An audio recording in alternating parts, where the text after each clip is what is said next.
Hello everyone and welcome back to Mr. Shadow's Stories.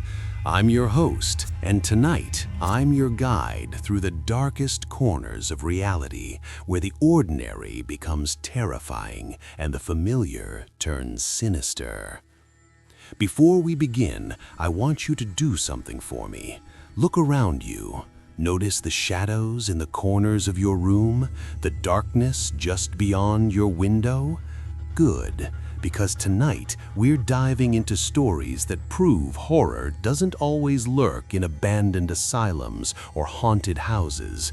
Sometimes it waits for you in the most mundane places, like the fast food restaurant down the street.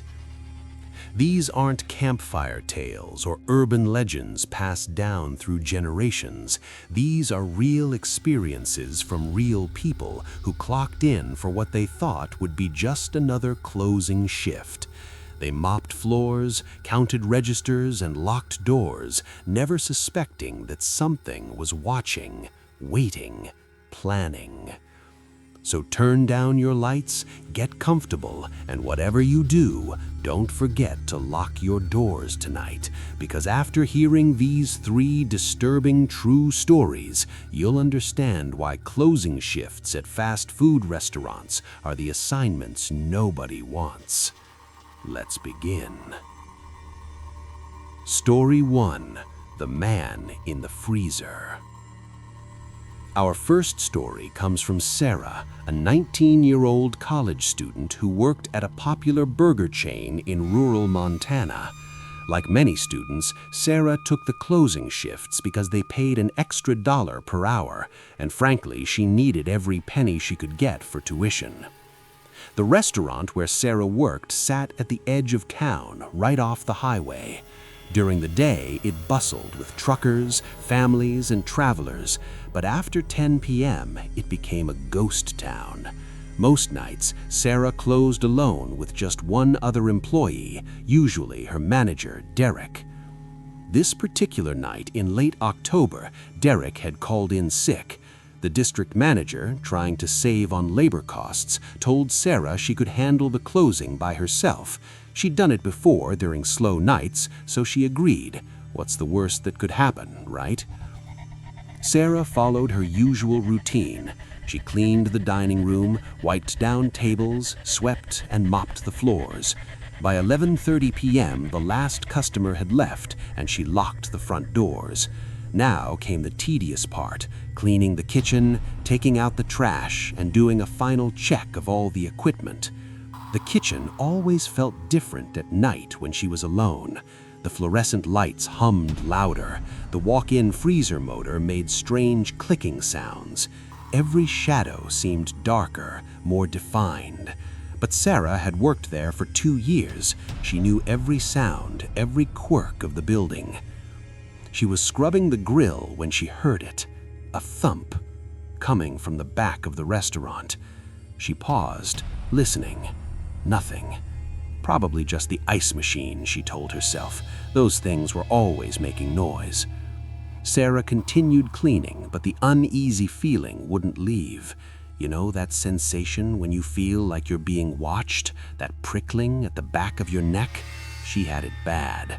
She kept glancing over her shoulder, expecting to see someone standing there, but the kitchen remained empty. When she finished with the grill, she moved to the prep area. As she was wiping down the metal counters, she heard it again. Thump, thump, thump. 3 distinct sounds, definitely coming from the walk-in freezer.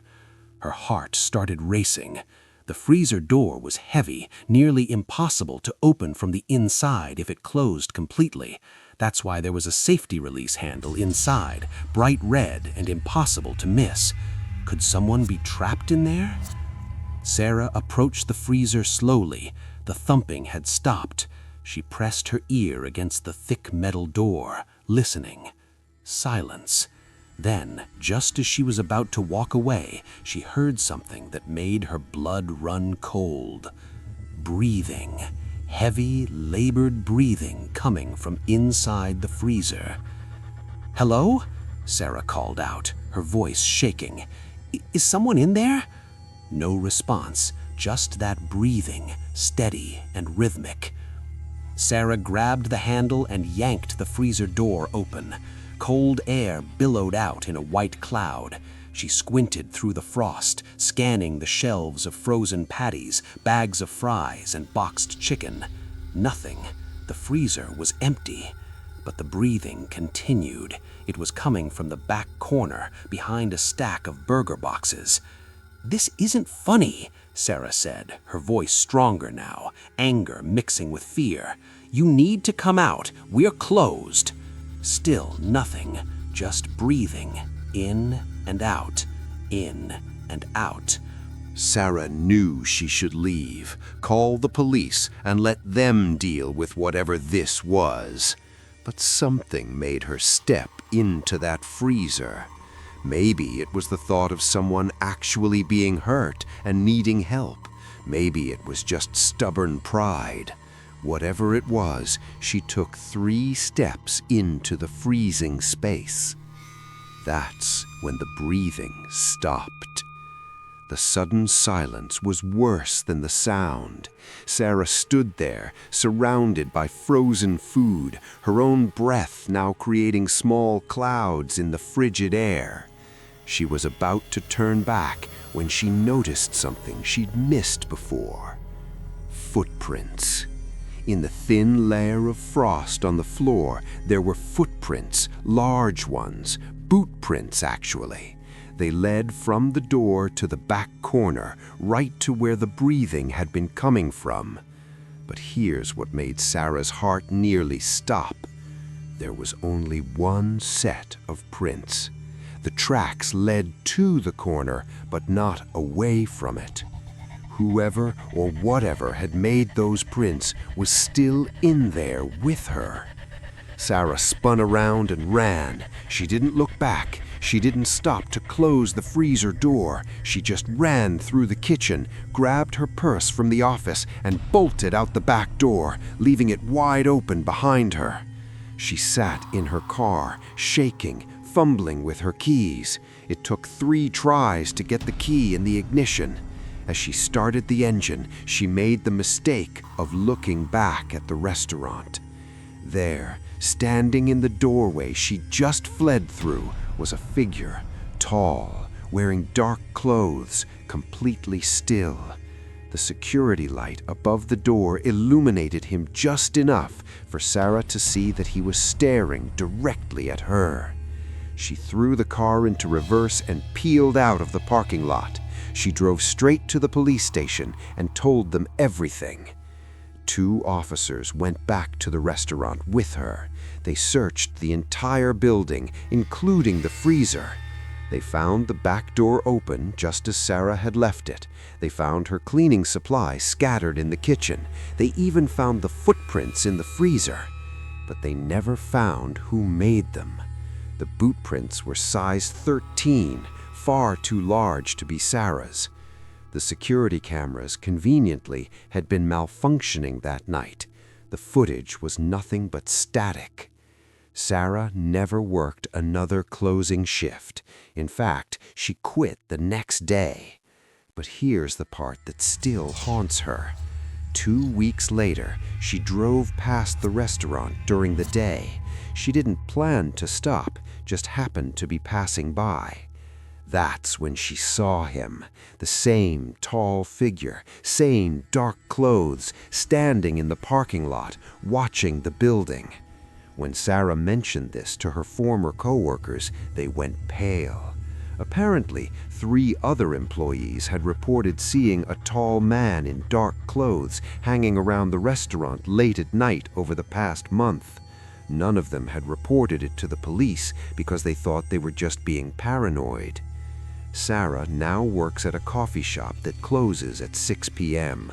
She's never told her new coworkers why she refuses to stay even 1 minute past closing time. At all. Marcus had been working overnight shifts for about 6 months when this incident occurred. He developed a rhythm with his small crew of 2 others, one on the grill, one at the register, and Marcus floating between the drive-through and expediting orders. It was a Tuesday night, or rather a Wednesday morning around 3 a.m. Tuesday nights were always dead, which Marcus appreciated. Less stress, more time to prep for the breakfast rush. They'd just finished serving a police officer, which always made Marcus feel a bit safer, when a car pulled up to the drive-through speaker. Marcus pressed the button to greet them. "Welcome to," he started, but the customer interrupted. "I know where I am." The voice was male, low, with an odd quality to it, almost like it was being filtered through something. "I want to place an order." "Sure thing, go ahead whenever you're ready," Marcus replied, keeping his voice friendly despite the customer's rudeness. "I want one of everything on your menu." Marcus laughed, thinking it was a joke. "That's gonna be pretty expensive, man. You sure about that?" Did I stutter? The voice was cold now. "One of everything, and I want it fresh. If I find out anything was sitting under a heat lamp, I'll know." The hairs on Marcus's neck stood up. Something about this guy's tone was off. But customers were customers, and if this weirdo wanted to drop $300 on chicken at 3 in the morning, who was Marcus to judge? "All right, sir, that's going to be a pretty big order, so it'll take about 25 to 30 minutes to prepare everything fresh. Is that okay?" Silence. Then, "I'll wait. I'm very patient."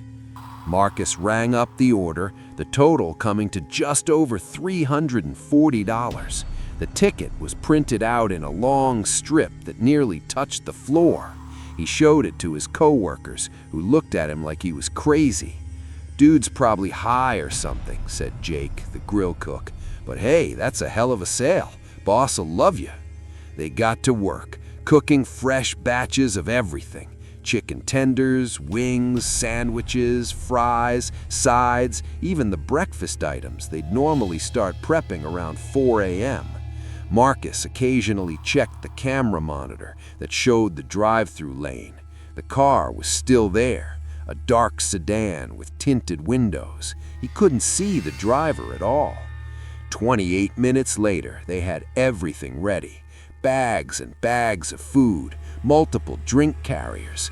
Marcus hauled it all to the window and slid it open. "All right, sir, that's $342 and..." He stopped. The car was empty. The driver's seat, the passenger seat, and the back seats, all empty. But the engine was running. He could hear it idling, see the exhaust coming from the tailpipe. "Hello?" Marcus called out. "Sir?" No response. He leaned out the window a bit more, looking around the parking lot. It was completely empty, except for their own cars parked in the back. "Yo, Marcus, what's the holdup?" Jake called from behind him. "The guy's not in his car," Marcus said, pulling his head back inside. "What do you mean he's not in his car? Where'd he go?"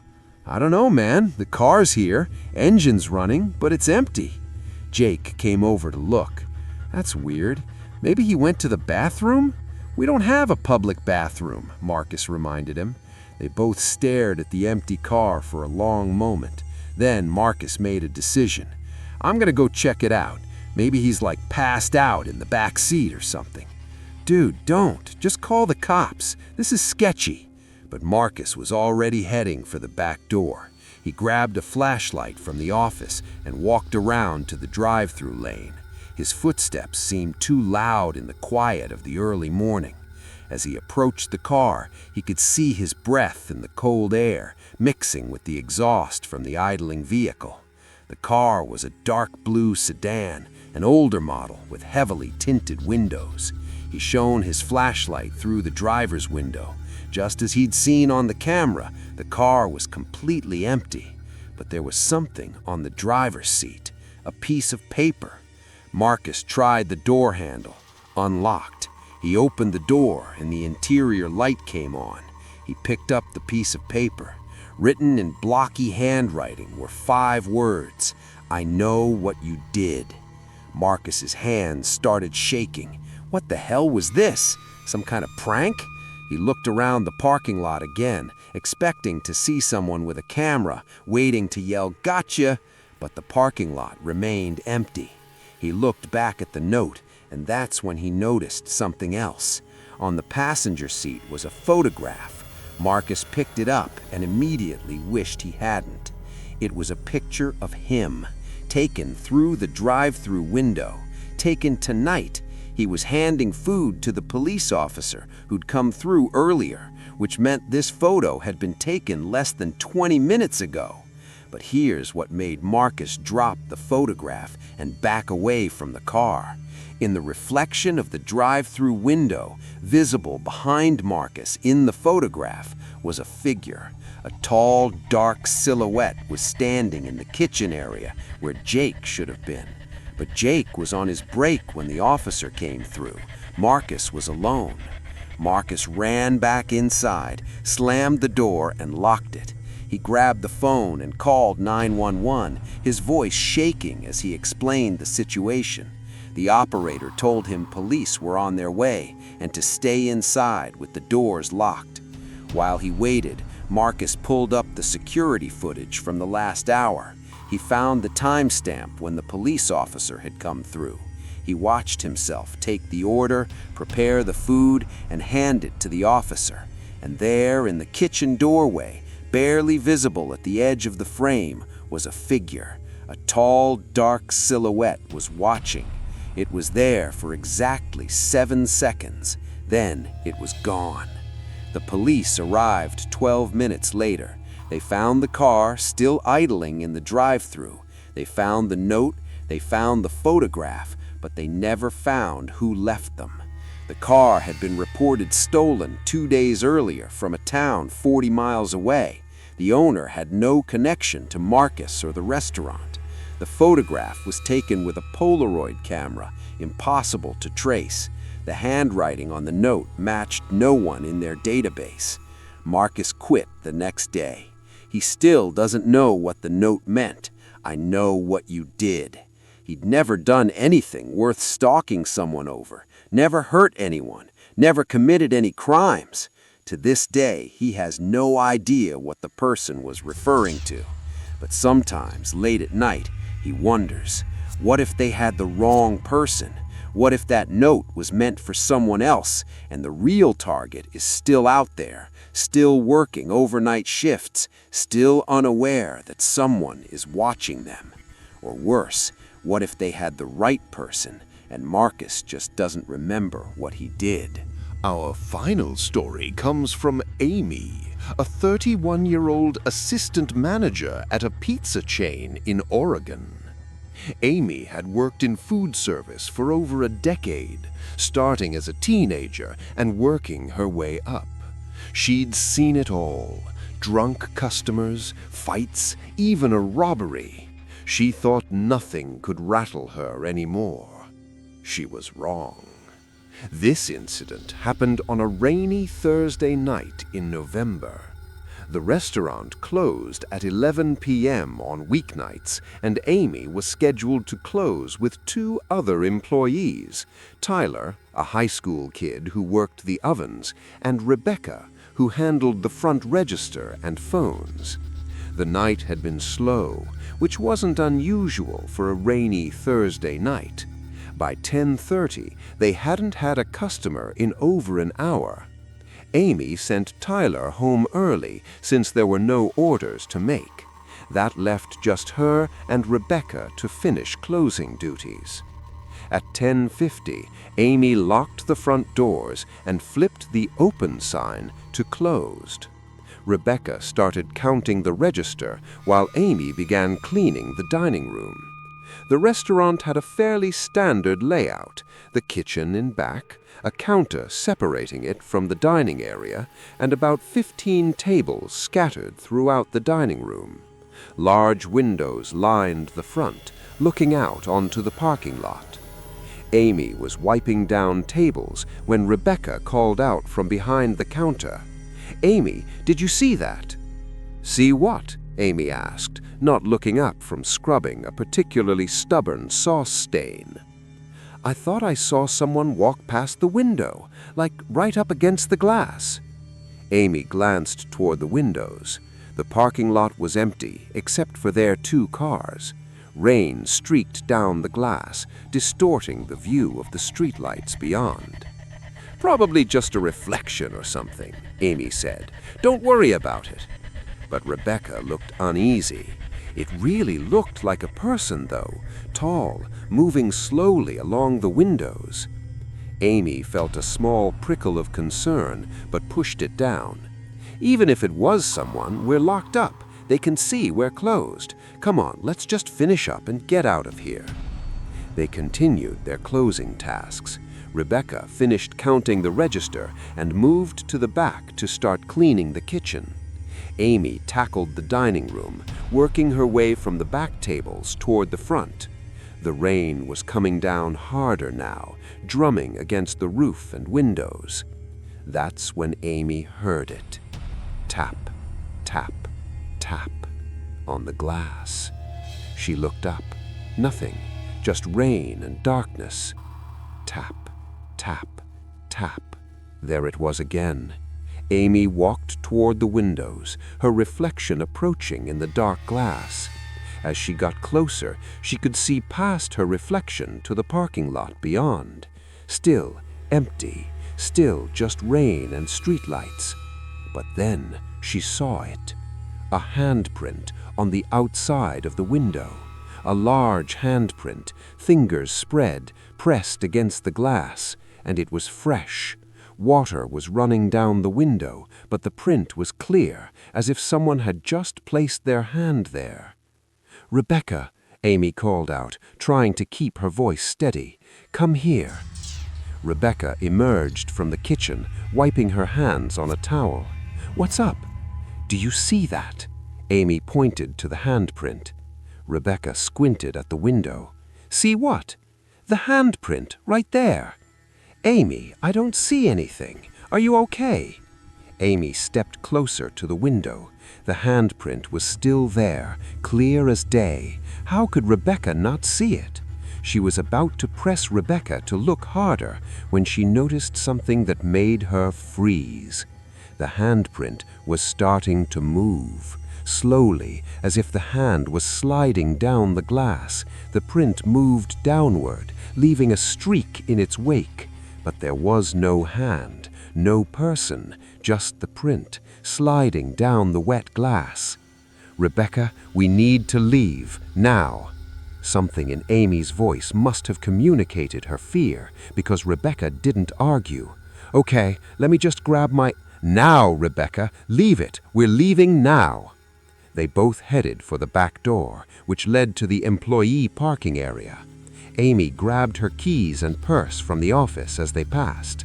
Her hands were shaking so badly, she almost dropped them. They were almost to the back door when they heard it. Footsteps. In the dining room they'd just left. Slow, deliberate footsteps on the tile floor. Both women froze. "Did you lock the front door?" Rebecca whispered. "Yes," Amy whispered back. "I locked it at 10:50. The footsteps continued, walking between the tables, getting closer to the kitchen area. "Maybe Tyler came back?" Rebecca suggested, hopefully, though her face showed she didn't believe it. Amy peeked around the corner, back toward the dining room.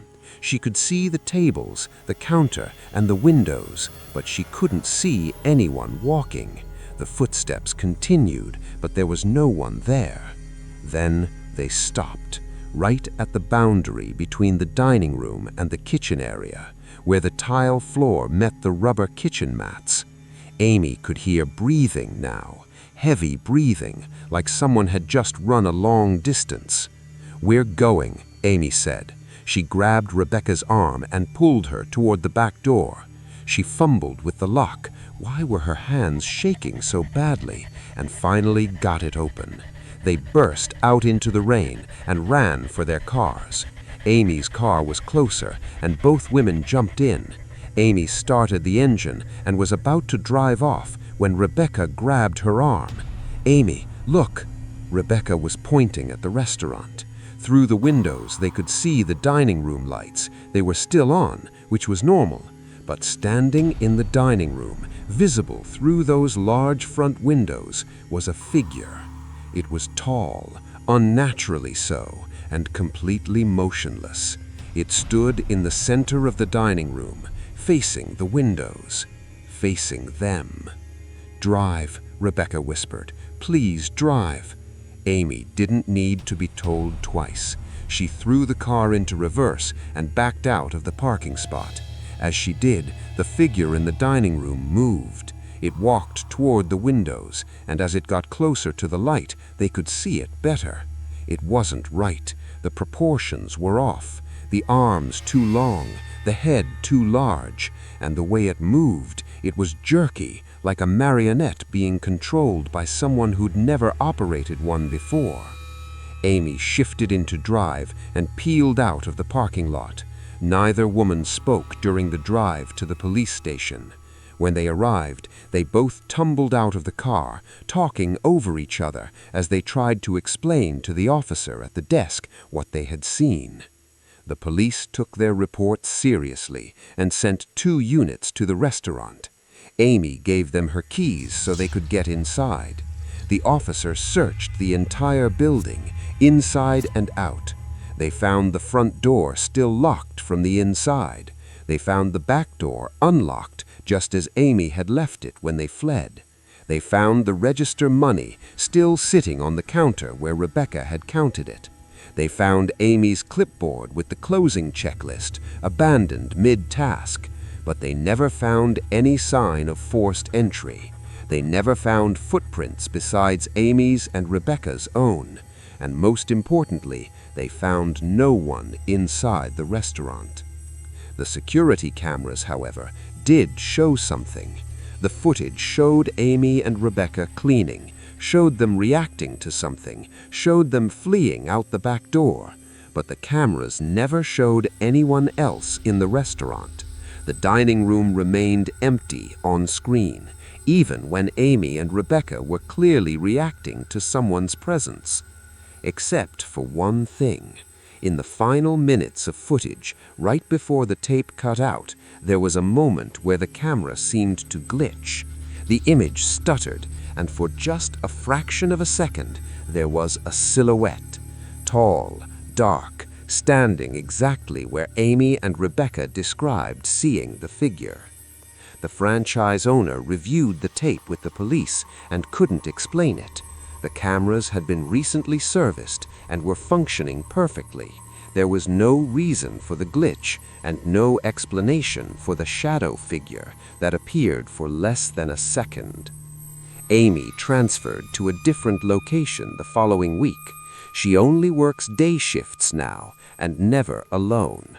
Rebecca quit entirely and now works at a bank, joking that the worst thing she deals with is difficult customers, which is nothing compared to whatever she encountered that rainy Thursday night.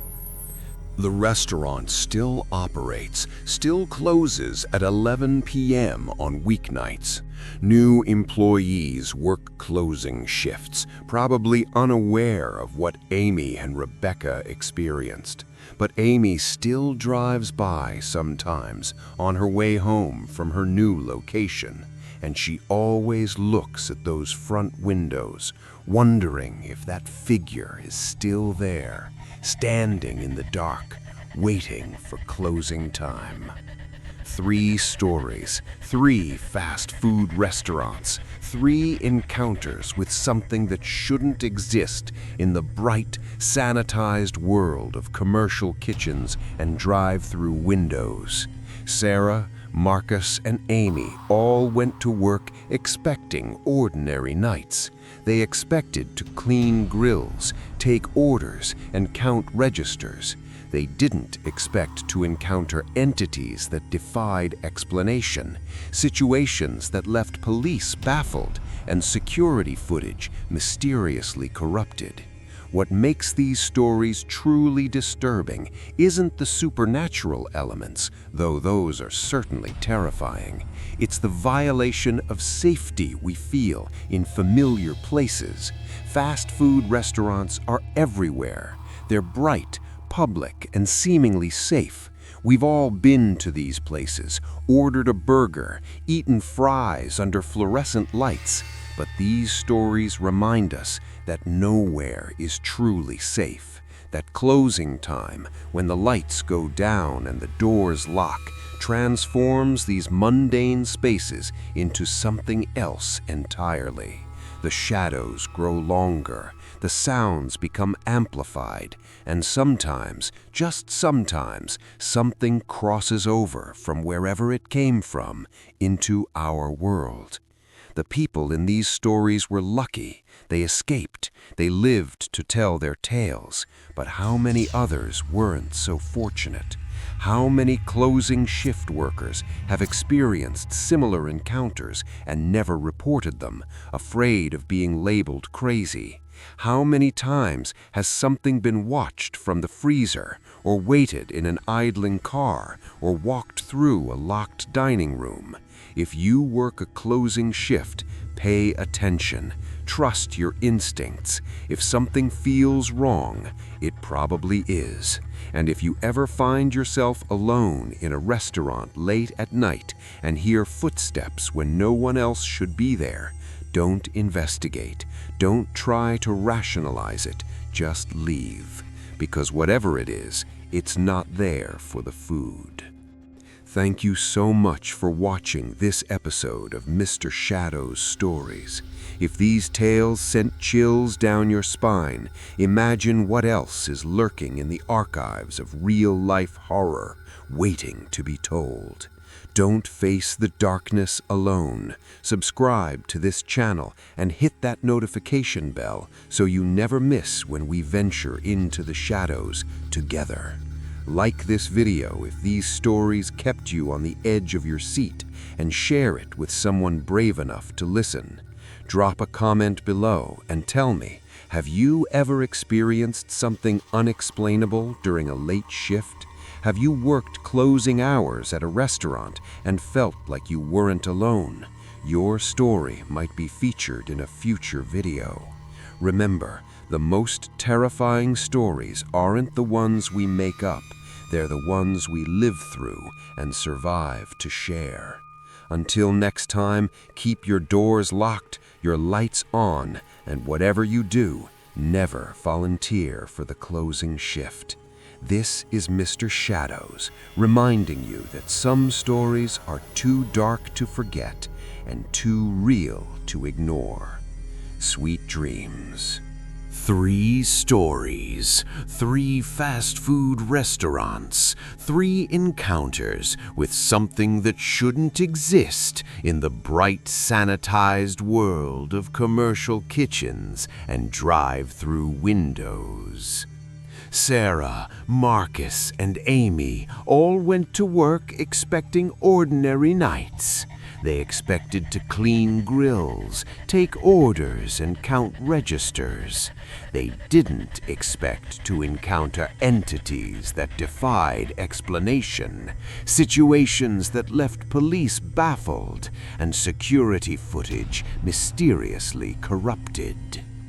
What makes these stories truly disturbing isn't the supernatural elements, though those are certainly terrifying. It's the violation of safety we feel in familiar places. Fast food restaurants are everywhere. They're bright, public, and seemingly safe. We've all been to these places, ordered a burger, eaten fries under fluorescent lights. But these stories remind us that nowhere is truly safe. That closing time, when the lights go down and the doors lock, transforms these mundane spaces into something else entirely. The shadows grow longer, the sounds become amplified, and sometimes, just sometimes, something crosses over from wherever it came from into our world. The people in these stories were lucky. They escaped. They lived to tell their tales. But how many others weren't so fortunate? How many closing shift workers have experienced similar encounters and never reported them, afraid of being labeled crazy? How many times has something been watched from the freezer, or waited in an idling car, or walked through a locked dining room? If you work a closing shift, pay attention. Trust your instincts. If something feels wrong, it probably is. And if you ever find yourself alone in a restaurant late at night and hear footsteps when no one else should be there, don't investigate. Don't try to rationalize it. Just leave. Because whatever it is, it's not there for the food. Thank you so much for watching this episode of Mr. Shadow's Stories. If these tales sent chills down your spine, imagine what else is lurking in the archives of real-life horror, waiting to be told. Don't face the darkness alone. Subscribe to this channel and hit that notification bell so you never miss when we venture into the shadows together. Like this video if these stories kept you on the edge of your seat, and share it with someone brave enough to listen. Drop a comment below and tell me, have you ever experienced something unexplainable during a late shift? Have you worked closing hours at a restaurant and felt like you weren't alone? Your story might be featured in a future video. Remember, the most terrifying stories aren't the ones we make up. They're the ones we live through and survive to share. Until next time, keep your doors locked, your lights on, and whatever you do, never volunteer for the closing shift.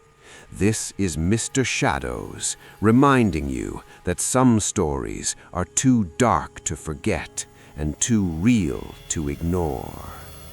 Sweet dreams.